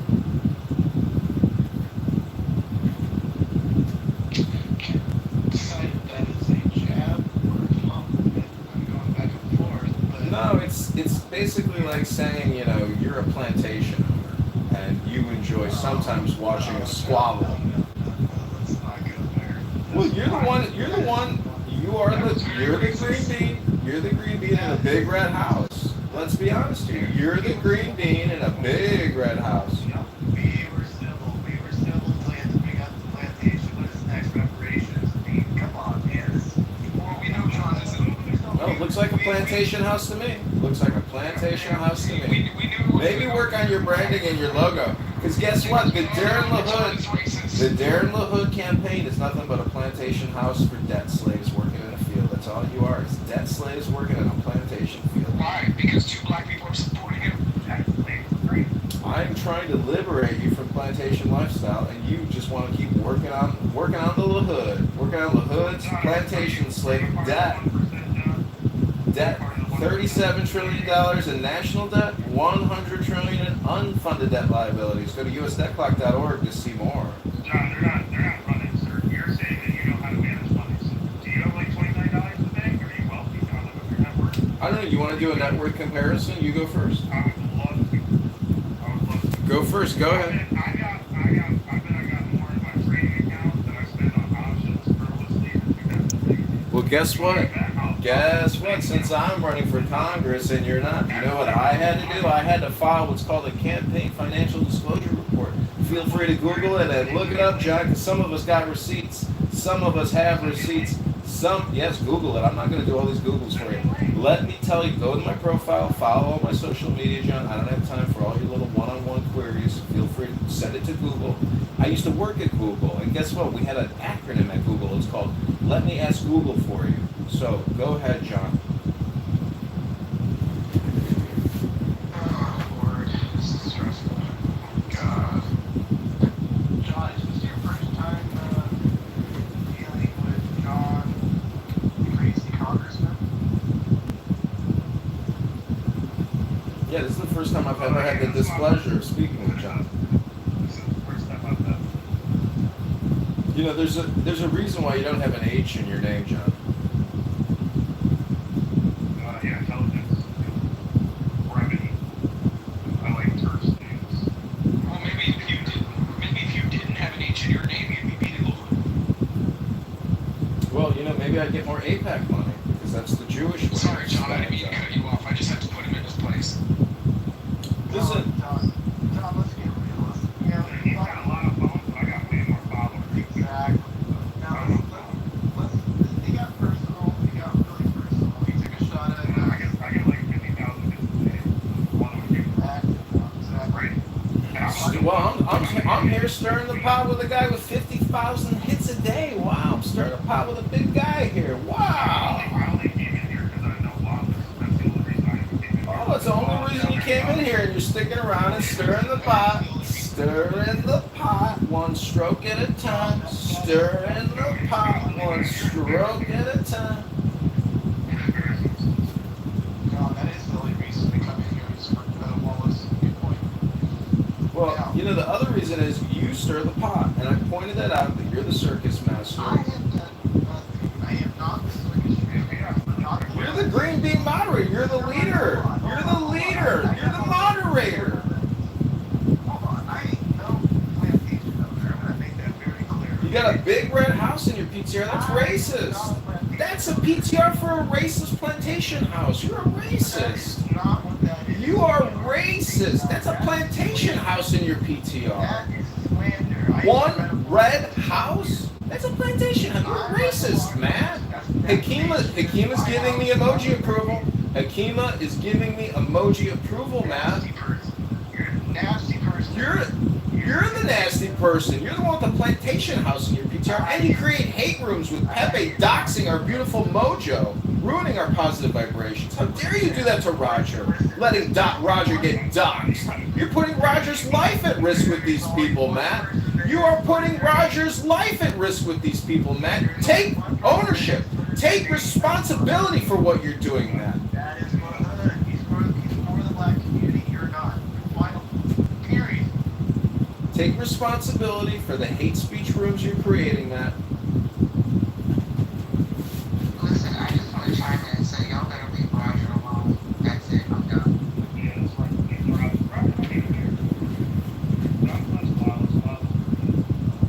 Wallace is great because he doesn't run his mouth nonstop.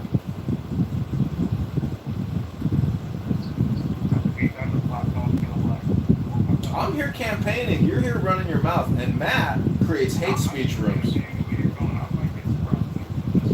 Well, go ahead, donate to the campaign for La Hood, and keep kicking that can down the road to the debt plantation field with the rest of you. If you don't believe in this economic message of liberty, you are part of Matt's hate speech content creation. I can show you the map. Go to usdebtclock.org right now. That's the truth of the earth, brother. I want to see your map on the correction. The correction, KPI all the time. That's what I want to see. Like just generally how why you do this works. And you've done the math, so you put that out there. That shouldn't be proprietary. Yeah, it's all comes out of the Treasury API. Thomas Massey's got a little lapel pen that says $37 trillion. It comes right out of the Treasury.gov API. Sorry, John, but those are the numbers we go off of what the government puts out. It's called the Treasury. I worked there for the past 5 years, but now I'm campaigning for Congress in the 16th District of Illinois against Darren LaHood. And Matt, I'd like you to pin the link to my campaign donation page, if you may. I hope I've given you the content you're looking for. Okay, so now we have a bigger problem. So you're telling me that for the last 5 years, when you've been violating all of our privacy and recording people, you were doing it on government time? As an apartment of the Treasury employee? Is that what you're telling me, John?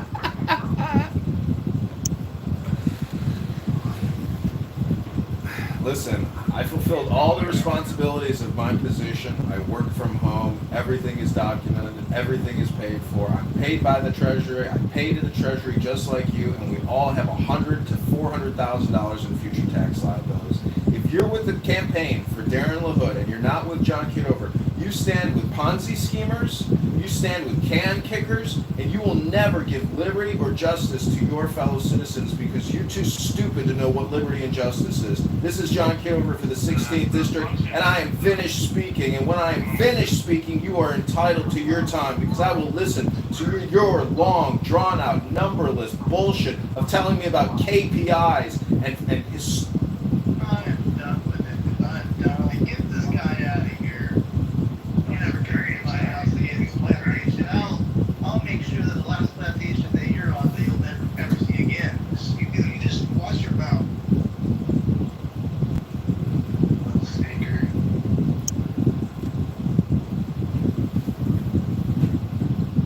Sorry, I usually don't lose my cool like that. Welcome, Trayvon. How are you this afternoon?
Okay, John, let me just answer your question about the economics. It's a very, I'm going to say calm and composed because it's a very simple, sweet answer.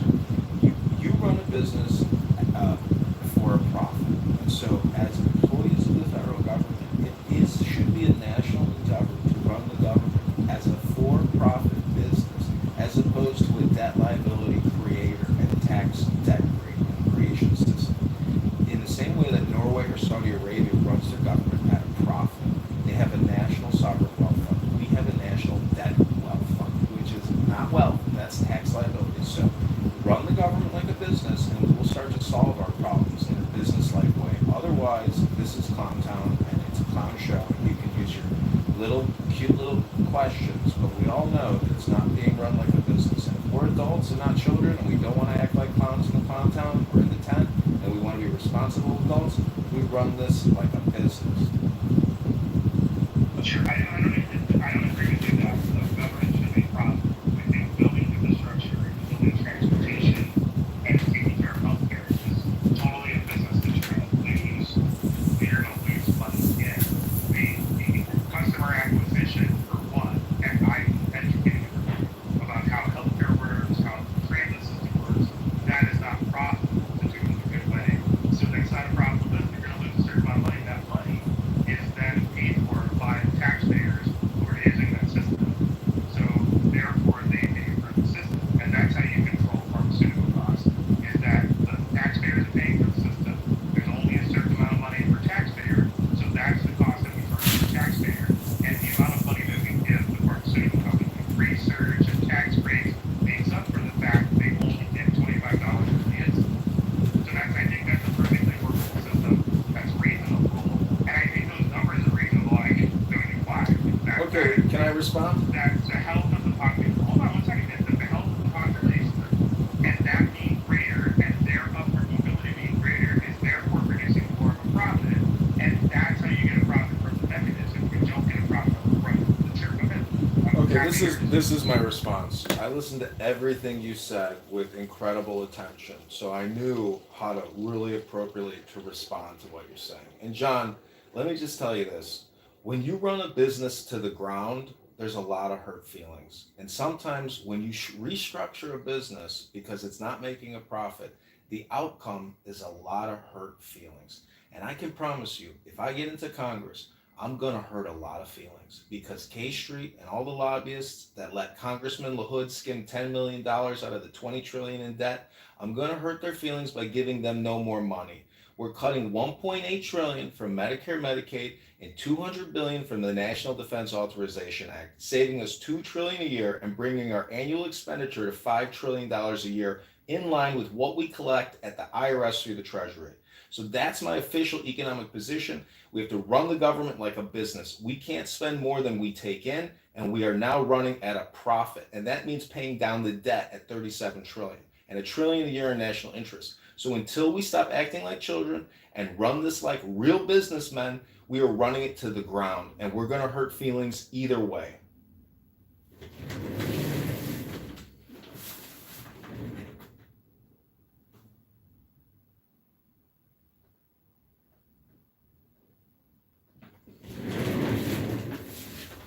It's fucking hot.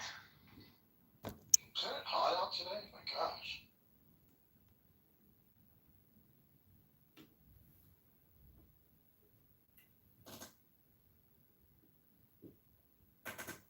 Yeah, it's 81. So has anyone The here? thing that we have in business is that we have like a variance. And so like Steve Jobs talks about this a lot because he had it in the tech industry. And so like when you change what you're doing from an infrastructure operations standpoint, you have a variance, and that can be different things based on how much stuff you deferred. So the fact of pulling money away from health when you have a dependency to take care of people via law will cause an increase in cost. So your 1-to-1 ratio that I need this cut equals such an expenditure to be less is incorrect. It will probably cause a 300% larger expenditure. I believe that mathematically, for reasons of redundancy and replication within the the system. You're kind of investing things in the system, and when that happens from a functional standpoint and a mathematical standpoint, you defer the cost like maintenance. If you defer the maintenance cost, that maintenance cost goes up exponentially per quarter, whether you like it or not. And then at the end of that transition, you did save money in the short term, but in the long term, the projection is for deferred maintenance, which costs 30% more, which is now hundreds of percentages more points than you would have paid had you done the maintenance on the schedule, i.e. the mandatory spending. So I think in a mathematical breakdown, you'll look at these points and you'll see that the variance month over month, as we just normally calculate it in a business, is greater than spending the money up front. You disagree about that, I get that. Okay, let me reply. Let me know when you're ready for me to reply. Go ahead, John. You're replying to something you haven't heard before. There's something I want to, there's a little I think you're clip. missing the variant. Okay, there's a little clip I want to play you, and this is how I would describe my economic policy for the American people. I have a structured settlement and I need cash now. Call J.J. Wentworth, 877 cash now. I have an annuity, but I need cash now. Call J.J. Wentworth, 877 cash now. 877. That's me. That's my iPhone. I don't even know what the hell. What was that? Like, I'm just. He's saying that the way that they couch this in intellectualism is they want a profit first agenda, which I mean you can say from a business, but you know when you have a profit first agenda, you still need to work. He can't run a business. You think that he owns a copyright to that jingle? Dude, Okay, he just aired it on Clubhouse and on freaking YouTube. Like this dude is not like he has a really poor business acumen. look, guys, I'm not a great businessman or anything. Like I lost a good salary trying to sell Christmas trees in Florida, so I'm not like this great business mind. I'm saying that like running a business that's semi-profitable in the American economy isn't very hard, and the rules are favorable to doing that. If you're worried about taxes, that's a weird thing because I don't know. They have thousands, they'll help you too. Want a lump sum of cash, they will pay it to you. If you get long-term payments, but you need cash now. J.G. Wentworth, 877 cash now. 877 cash now. 877 cash now. 877 cash now. It's your money. Use it when you need it. That's the quote I wanted to get to. It's your money. Use it when you need it. Property leave and tie it up in legalese until they leave. So 877 cash now. 877 cash now. 877 cash now. It's your money. Use it when you need it. Like, because I don't know real estate in California. So I have no fucking idea. I'm just saying that, rich people that I know, I don't know any rich people, I've been hanging out with rich people all week, and none of them seem to talk about taxes. They don't talk about Trump. They don't talk about taxes. Like, what they're most worried about is, like, a service or a thing that they want that's not currently available. Like, I don't hear any of them talk about, like, problem tax. Only poor people. I mean, taxes, which it ain't. so in the line of work of what I do, I mean, hello, can you all hear me? Mm-hmm. Can you all? Oh, okay. No, you're good. So the line of work of what I do is, I encounter wealthy people on a daily basis. And they're very much so concerned about taxes, especially in the line of work that I'm in, where you have somebody who is towards the end of life and family members and, financial proxies are having to make decisions in, either raising funds to be able to pay for that end of life and, the given situation that I mentioned with that mansion tax. The mansion tax doesn't just apply to homes that are 5,000 square feet and above. That's literally the definition of what a mansion is. A mansion tax basically is a tax on a property that is worth $5 million and above. That could be a 2-bedroom condo at the beach in certain sections of Los Angeles. So, Yeah, inflation crown heights. I know what you're doing. You see what I'm saying? So, I mean, it's a lot of people are practically having that conversation, and it is a very relevant thing. Now, as far as the income taxes, everybody could always want to make more. You do have wealthy people that would like to pay no taxes. Seriously, you do have wealthy people out there that would like to pay no taxes. So I just, I'm pushing back respectfully just a little bit in saying that that's disingenuous intellectually to say that wealthy people to a certain scale don't complain about taxes. I know plenty of wealthy people that would go to federal prison to save time, to save a buck on taxes.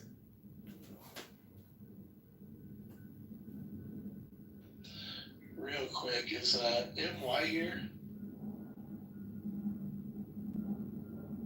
Yes, no, I'm here. I was in the back channel. Yeah, just a question. I'm going to defer to you. Should we let the crazy congressman back up or not? No, here we go. Gentlemen, I say yes. I say yes, only because, I'm entertained by the congressman. But if, you let him up, okay. Thank you, Nye. This campaign keeps marching on because of good people like you. Beautiful people like you. John, can you tell me about the phones? Why so many phones now? Is this like Yeah. channels or whatever? Yeah, I have 30 plus YouTube accounts. They're all across these phones. 30 plus Instagram accounts. I've uploaded 20,000 YouTube videos, 20,000 Instagram videos of people like you talking here on Clown House, having heated conversations, See what I mean? wasting all their time. So you're spending time in quantities of violating people's sense of, comfort. Let me ask you this: how many psychotropic medications are you prescribed? Well, I just want to let you know that that's defamation, libel, and slander. I'm going to be sending a lawsuit to the campaign to elect Darren LaHood. Go ahead. I asked you a question. I didn't confirm. Let me ask you this: how many psychotropic medications are you prescribed? So, I'm simply asking how many psychotropic medications are you prescribed? Well, just want to let you know that that's defamation, libel, and slander. I'm going to be sending a lawsuit to the campaign to elect Darren LaHood. Go ahead. I asked you. Let me ask you this: how many psychotropic medications are you prescribed? Well, just want to let you know that that's Well, that's just a really good way to frame the question. Like you're a lawyer. Lawyers do that all the time. When did you stop beating your wife, for instance, right? Is the question you always hear in civil lawsuits. That's just fair as fair goes. There's always holding in a football play. Deal with it. All right. Well, we will also be submitting this libel and slander suit and defamation by Dr. Adams and the Darren LaHood campaign to YouTube. Thank you very much, Dr. Adams, for your contribution to the campaign today. John, let me ask you a question. Have you ever been sued? Let me ask you a question, Dr. Adams. Have you ever been sued? Because the campaign to elect John Kitover is preparing defamation and libel slander lawsuits against you, as well as the campaign to elect Darren LaHood. So thank you very little, Dr. Adams. Get in line. Please. Hey, John, throw me in there, bro. Question, Dr. Adams. Have you ever been sued? Because the campaign to elect John Kitover is preparing defamation and libel slander lawsuits against you, as well as the campaign to elect Darren LaHood. So thank you very little, Dr. Adams. Get in line. Darren, please, Darren, I would be happy to be a partner to elect Darren LaHood, just so that I can be partner to the lawsuit against Mr. John. Just to let you know. He follows a lot. You call me. I'll be a partner. We'll get all sorts of discovery, boy. We're gonna have some depositions here. Woo! We're gonna have depositions. Well, you might get your chance tonight because Matt's going to hold a round two to this incredible conversation, and we're going to get Marshall there. We're going to get Brad there. We're going to get Mojo's positive vibration experience. John, you might be there. I know Hakeem is going to be there, one of my #1 campaign contributors. Oh, no. Nye's going to be an organizer. Thank you, Dr. Adams, and thank you, Matt. This incredible conversation. We're going to get excited because let me tell you what's happening right now. Right now is the viewing, right? Tonight is going to be the funeral of your campaign. Oh my God. Wait that up. And I think it's safe to say that Mojo will likely not be there, so let's not put him on the couch. Let's just let Mojo on that one, yeah, just for the record. By the way, a little house cleaning note, and I will be leaning on John for this particular piece. Even sometimes useful idiots become useful. Yeah, no. John. Can I real quick? I also came in here because Agent was in here, and I fucking love Agent. Oh, so wait, Agent is not John? Agent is a real person. It's not a John account? No. No, it's a real person. Oh, okay, cool. But let me just say this. John, if you were streaming that live room of Pepe reading out Roger's information, I'm telling you right now, you contributed to the problem and you've now memorialized that said information on YouTube. So again, unintended consequences. Doctor, can you guys, I know y'all like trying to go on, but can you tell me what happened with Pepe? Because I ain't been here for like 6 months or 8 months or something like that. Just 1 second, John. Yeah, go ahead, man. Do your thing. Just let me know what happened. So me with the team. Yeah. No, actually, John, I was going to ask you, how long do replays go for before I have to cut them off?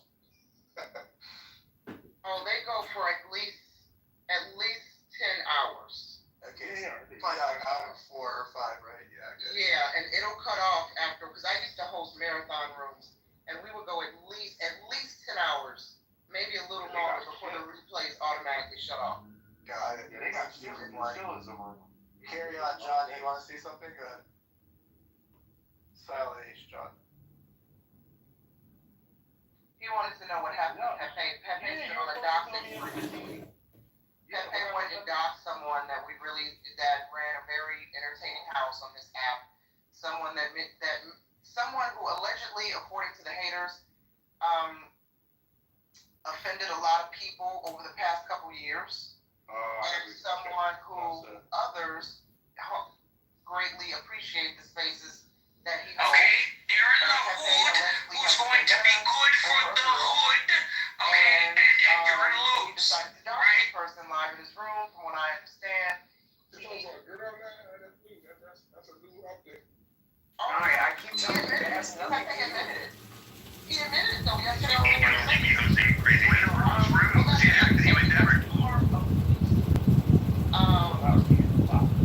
Yeah, part of the reason is because Pepe hasn't been that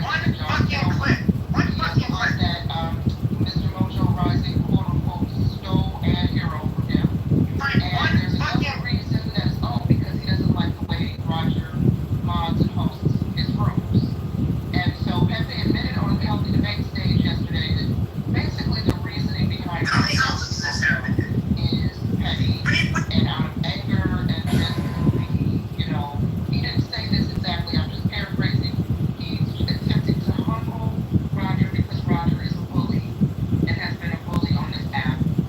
And this man's address is out there. Allegedly this man's photo is out there. And I need somebody to go look at Rich's account, because Rich has been messaging me in the back end. He's changed his PTR, his Messy Clown Drama account. I don't know if that's the Roger photo that makes sense, right? I don't know. I didn't see the photo yesterday.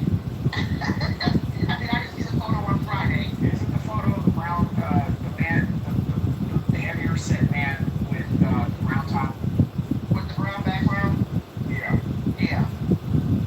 I don't think that's him. Because even Uncle Steve, which I trust Uncle Steve. Okay, I fuck with Uncle Steve. Uncle Steve and I live in the same damn city. I know people, I don't think they care. So no, but I'm just saying. Uncle Steve said that that's not him. Yeah, I don't think any of those people are dating for anybody to say something.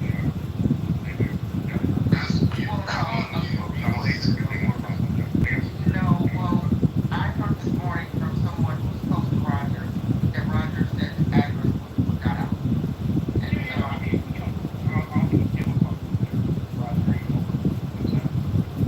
well, no, nobody wants their address publicly released. You have kids. I would cry too. Possibly you live with your parents. I'm just saying in general. Nobody wants their address. The largest. That's the thing. Nobody wants that. It's not cool. Let me explain to you. Anybody goes after my fucking dad. I'm telling you right now, that man is a serious number one. Okay, number two, that's not fucking bad. Okay, I'm coming for your neck at that point. Okay, I'll send a break to your fucking wife's job. I'll call CPS. I'll have an interview with your fucking kids. If you come after my parents, I'm telling you right now, I will fucking just read that you're gonna remember. Gaslight in the hardest ways possible through words, and it really taxation. How great is the difference between ad and gold? Shit, I've been dealing with this doxing shit and this.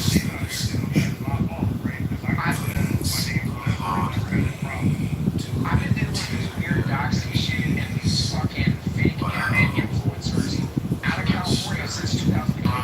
Okay, these motherfuckers showed up to my college campus. I've been calling police and doing drive-bys to my freaking house. Like, I'm telling you, people on the internet, all because they didn't like an opinion. You see what I'm saying? All because they didn't like an opinion. So, you know, to me, I've seen how this shit can go very, very, very left. Okay, fuck around and find out what the wrong person is. Somebody and one of those influencers was going to take a Viacom train subsidiary and try to market and promote, you know, their social media presence because they showed up on a reality show. You better believe I called their office in fucking New York and I sent a letter to take their fucking subsidiary's name out of your marketing. One of my people on here, trying to fuck with these and shit, somebody put a GPS tracker on the car, spot on, because they didn't like their kid. Showing up with their kid, buying tickets, bringing up the bag, and it was free, all because they had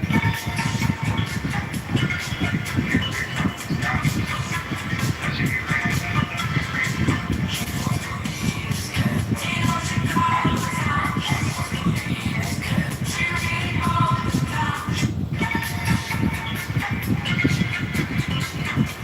But all those people is really sincere. Any of those ones, nothing to go left.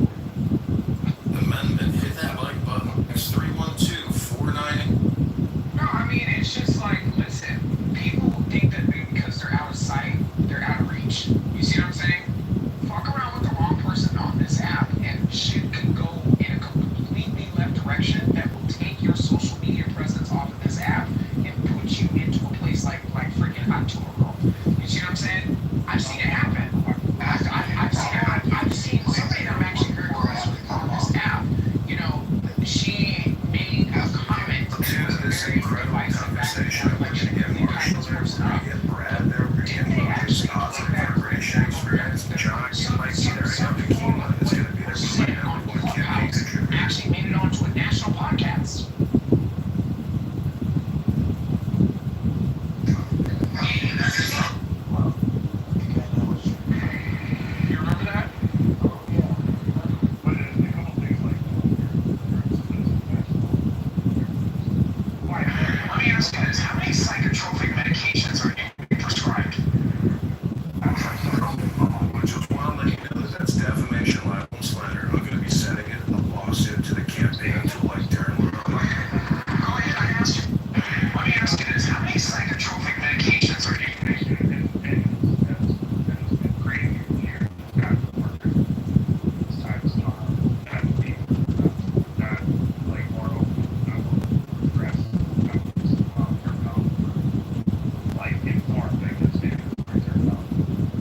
Yeah, I will point you to my YouTube channels where Dr. Adams is impersonating a campaign aide from the campaign to elect Darren LaHood, and I've notified the campaign to elect Darren LaHood, and this is, hold on, I'm going to bring receipts, this is the clip. Let me ask you this, how many psychotropic medications are you prescribed? Well, just want to let you know that that's defamation, libel, and slander. I'm going to be sending it a lawsuit to the campaign to elect Darren LaHood. Let me ask you this. All right, you're on notice, Dr. Adams. Better stop LARPing, otherwise it might get a little hot for you when the campaign to elect Darren LaHood sues. Not just me. You might get sued by LaHood, not me. LaHood's got $10 million in the skim, and he might sue you, Dr. Adams. Be careful. You've been warned. Legal notice. Thank you. Yes. You've been put on legal notice. You've been put on legal notice. Yes. Thank you. It's not just me you're going to have to worry about. It's Darren LaHood.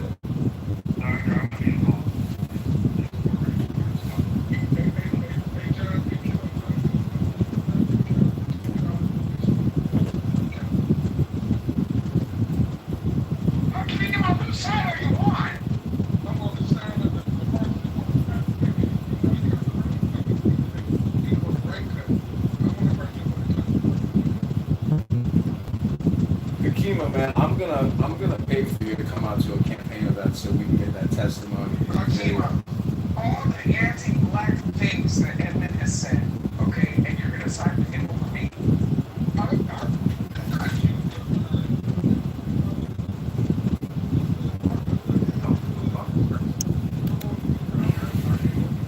That's a new campaign slogan. Fuck LaHood, his ass ain't good.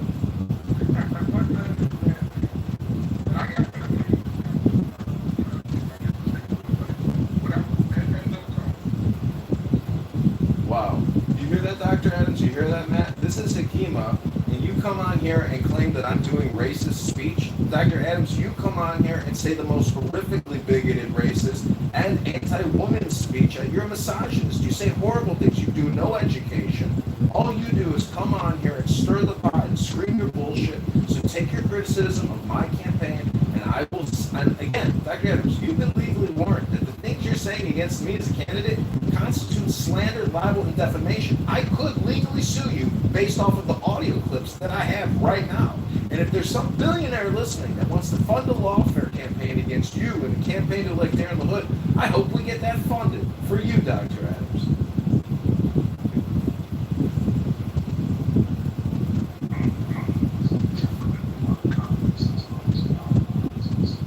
Listen, I don't know if you know what it's like to wage war, but this is a defensive communication war. And I'm not going to let Dr. Adams or Matt or Darren LaHood spread all kinds of lies, defamation, and slander to confuse the voters about who the enemy of the state is. It's not John Kitover, it's Darren LaHood who is putting you into a debt slavery that you have no vote in.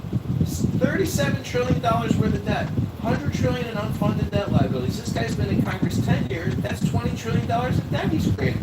The numbers are all in grok. I've done all the research. You can see all of our position statements at johnforcongress.com. Let me put the link in the chat again to make a campaign contribution right now.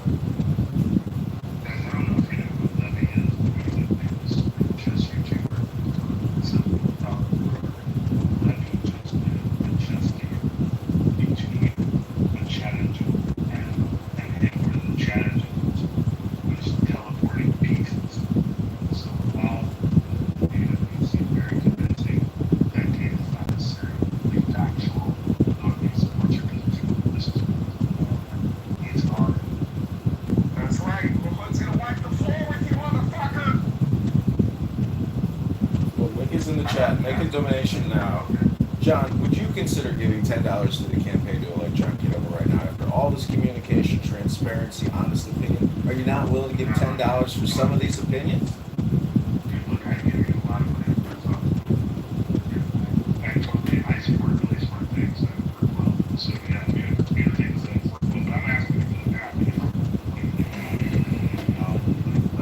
I know you may want calculus or trigonometry. I'm giving you arithmetic, John. It's called arithmetic math.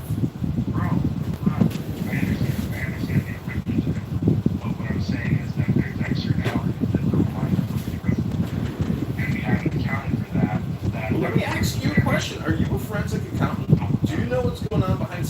closed doors at the Federal Reserve, John? No, you just admitted it. You sold trees in a parking lot. You lost your job. Who the F are you? No, that's not what I said.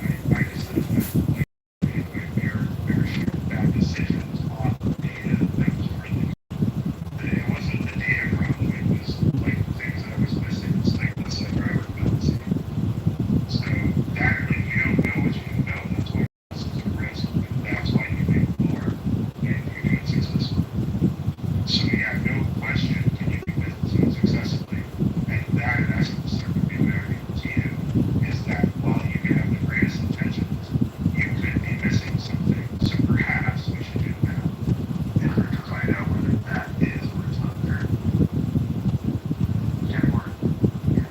Respond to do that. John, John with H. There's rumors swirling around your campaign that Mojo has stepped down from your campaign. Can you confirm these rumors, please? Thank you. Sure. Dr. Mojo, the super positive X experience, was never a campaign manager. He was simply running rooms here on Clown House at his own free will, not as a contractor or an employee of the campaign. So to say he stepped down from a non existent position is absolutely ludicrous, Matt, and just typical of you to stir the pot and try to be the circus master that you are. Congratulations, Matt. You failed again. And I'm sure tonight, when you think that the campaign is going to end, What role did he play in your campaign, sir? you can see it all on the live streams, on the YouTubes, on the Instagrams, on the X's. Everything has been live streamed for the past 2 weeks completely. Please refer in my profile to my Instagram, to my YouTube, and take a look for yourself. Answer the question. Typical circus master, typical troll, typical pot stirrer Matt. The fake MAGA comparing saying other people aren't MAGA. Where's your MAGA face with your hat? Where's your red hat at, Matt? You know, Show us your red hat. Take a selfie, Matt. Where's your red hat? Take a selfie, Matt. Big talker.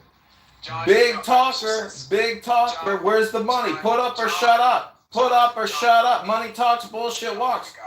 Money talks, bullshit walks. Link is in the chat. Link is in the chat. Link is in the chat. This man is off his meds. Okay, again, defamation, slander, lawsuit. Link is in the chat. Learn how to deal with your emotional response to heated conversation. What do you think Clown House is? It's an anger management simulator. I'm here, I'm hypnotizing you for hours now. And now you're getting angry?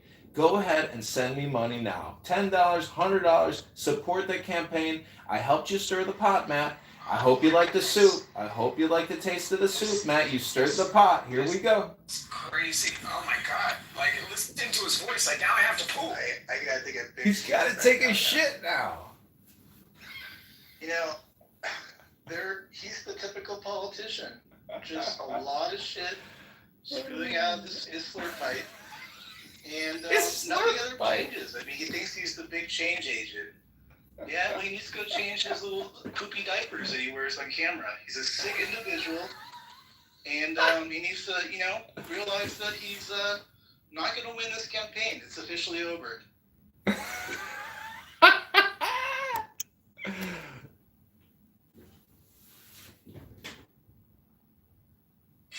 that was like very, very, very stressful. Yeah, John.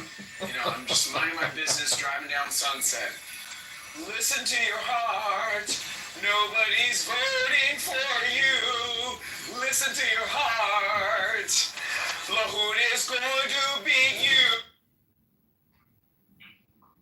No one wants to go to Canada.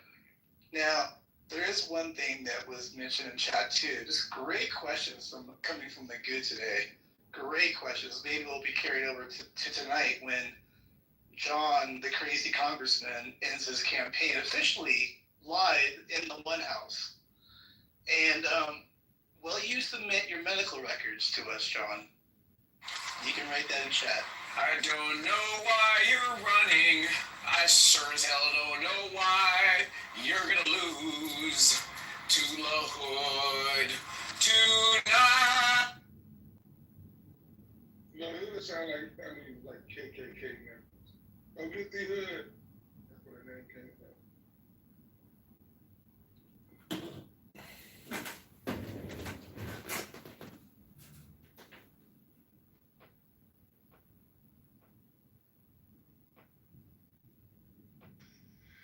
gotta say, this has been a grand opening for the One House. Thank you so much, everybody.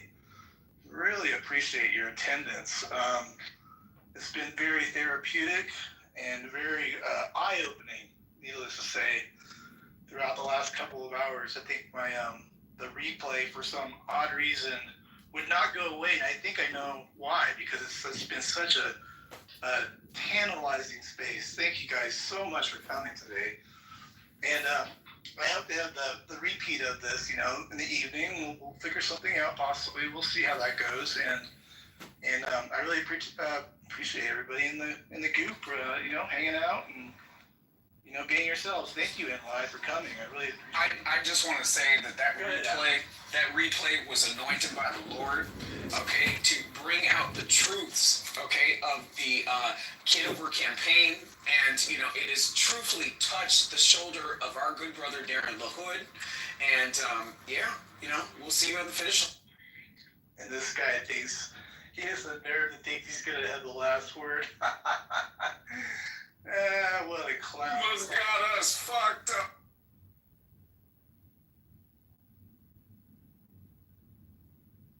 Wait, so this was your first room under this house, Matt? Correct, yeah. This is the first Oh, wow, very nice. Thank you very much. I appreciate that. Yeah. Yeah, this has been a great conversation. Yeah, I've been trying to just need another place to land on. I can't do everything under Trump, so I got to have a little other space to extend my reach into other areas. So why not? I know why you don't want to do it in that house. Why? I think the spirit. You don't want to repeat the emergence of usual suspects that kind of is an accelerant. Yeah, I've been knowing you for a long time. Hey, those suspects aren't gonna. I mean, they'll come around anyways around here too. So, that goes back to all our stuff about guilty of association. We don't want to go down that road. That's another room again. But it's been good. You even got Al Sharpton in the room. You see Al Sharpton at the bottom? Not you getting quiet. What'd you say? So you got Al Sharpton in the room. He's at the bottom. Let me go look at Al Sharpton here. Oh yeah, that's Al Sharpton. He's a good man. That guy. Who is this hairstylist?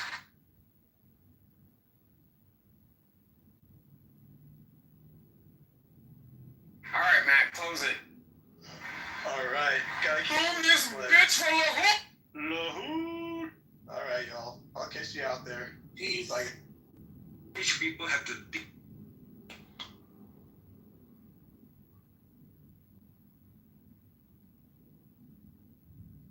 Thanks.